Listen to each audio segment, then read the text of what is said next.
नमस्कार, times of Swaraj में आप सबों का स्वागत है। मैं हूं संतोष सिंह और आज हम टाइम्स ऑफ स्वराज में चर्चा कर रहे हैं इस वक्त देश में सड़कों पर कौन है, कौन लड़ाई लड़ रहा है अपने अधिकार के लिए।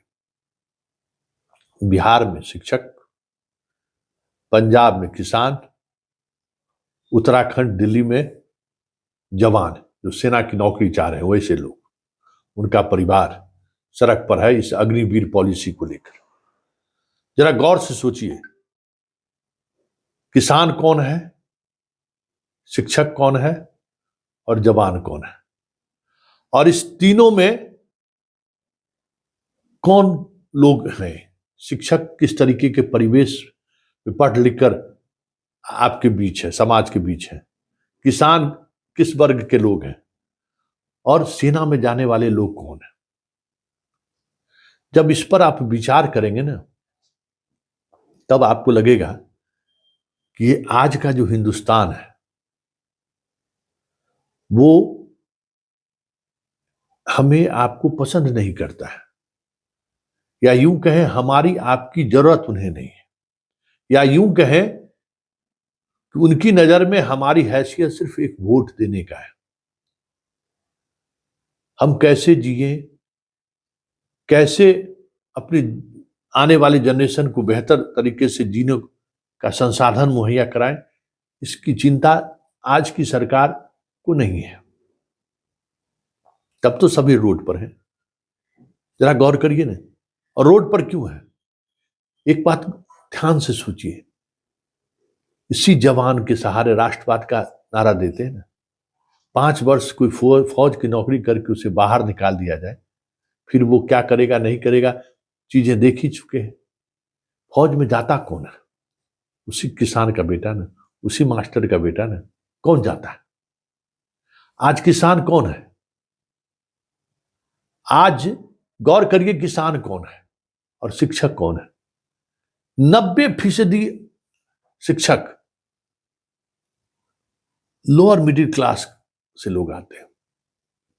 स्वेच्छा से आज भी शिक्षक कोई नहीं बनता है। अपर मिडिल क्लास को तो छोड़ ही दीजिए, आज भी इसकी परीक्षा देने वाले लोग ऐसे ही लोग हैं जो साधारण परिवार से आते हैं। गौर करिए ना, आसपास अपने आजू बाजू में देखिए कैसे लोग आ रहे हैं, और दूसरे लोग ऐसे हैं जो स्वेच्छा से आते हैं, जो जिनका परंपरागत तौर पे बाप दादे के जमाने से लोग या तो सेना में हैं, वो आ रहे हैं, या फिर पठन पढ़ाने के दौर में रहे, मतलब पढ़ाने के कर रहे, टीचर हैं तो पूरा परिवार टीचर रहा है, तो नेक्स्ट जनरेशन भी टीचर में आ रहा है। ऐसे ही लोग हैं। किसान का भी हाल वही है। किसान में भी ऊपर से लेकर नीचे तक जो परदादा के समय से जो लोग खेती कर रहे हैं, आज भी खेती कर रहे हैं। लेकिन बड़ा सवाल यह है कि इन तीनों से सरकार को समस्या क्या है। जब आप समस्या समझ जाइएगा ना, तब आप समाधान सोचिएगा। देखिए, सरकार को शिक्षा नहीं चाहिए, पढ़े लिखे लोगों की जरूरत नहीं है, पठन पाठन से कोई मतलब नहीं है। आपको लग रहा होगा कि क्या बात कर रहे हैं संतोष जी। बात यही है कि जब आप गौर करेंगे ना, तो सरकार नहीं चाहती है कि हर व्यक्ति को शिक्षित करे, हर व्यक्ति को ज्ञान हो, क्योंकि जब तक हम अज्ञानी हैं तभी तक सरकार का हर मनमानी चल रहा है। सरकार क्या कर रही है, क्यों कर रही है, सरकार का बयान का मतलब क्या है, सरकार ये बयान क्यों दे रही है, अगर जिस दिन हम लोग ये समझने लगेंगे ना, चाहे सरकार किसी की भी हो, उसकी पैंट गीली हो जाएगी। तो समझने के लिए पढ़ने की जरूरत है। तो भाई पढ़ाओ मत, पढ़ाई को ऐसा ही हर पूरे प्रदेश नहीं, पूरे देश का ये हाल है। पढ़ाना नहीं है, पढ़ाने की बात ही मत करो। क्यों? पढ़ने वाले सरकारी स्कूल में पढ़ने वाले कौन लोग? गरीब का बच्चा, पढ़ाने वाला भी लोअर मिडिल क्लास, मतलब दोनों को स्वाहा। मतलब जो गरीब का बच्चा है वो पढ़े नहीं, बस हमारे घर का बर्तन माजन करे, लेबर का काम करे, बस यही सोच। इसलिए ये एक रणनीति के तहत ये चीजें चल रही हैं कि मास्टर शिक्षक को संबल मत बनाओ, मास्टर को हमेशा तनाव में रखो। तनाव में नहीं रहेगा तो फिर जो चीजें वो जिस सृजन का काम कर रहा है वो करना शुरू कर दिया तो हमारी दुकान ही बंद हो जाएगी। वही स्थिति किसानों का लेकर है। किसान, जवान और शिक्षक, ये तीनों सबसे अंतिम पौदान पे मौजूद है। और जहां जनता सरकार को चुनती है या सरकार जिस जनता के भरोसे चुनी जाती है, ये है, गौर करिए, इससे तीनों करीब कोई नहीं हो सकता है। इस डेमोक्रेसी में सबसे निचले पायदान में रहने वाले लोगों के करीब ये तीनों है।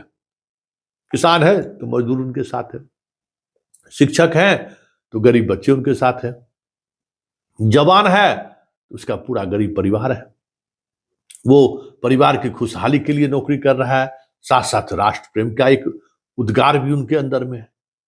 ये सारी चीजें जो है सरकार को पसंद नहीं है, क्योंकि ये लोग सवाल करते हैं, और जब सवाल करेंगे तो सरकार को समस्याएं खड़ी होंगी, सरकार को बने रहना मुश्किल हो जाएगा।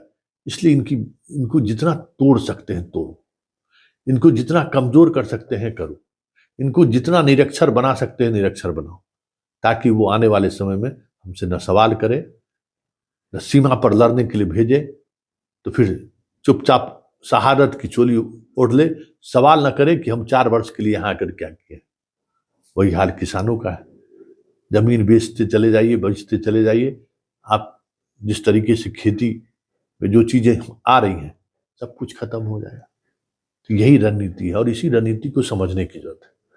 और जब तक आप इन चीजों को नहीं समझेंगे, आपकी लड़ाई उस मजबूती के साथ मुकाम तक नहीं पहुंचेगा, क्योंकि पूरा सिस्टम आपको कमजोर देखना चाहता है।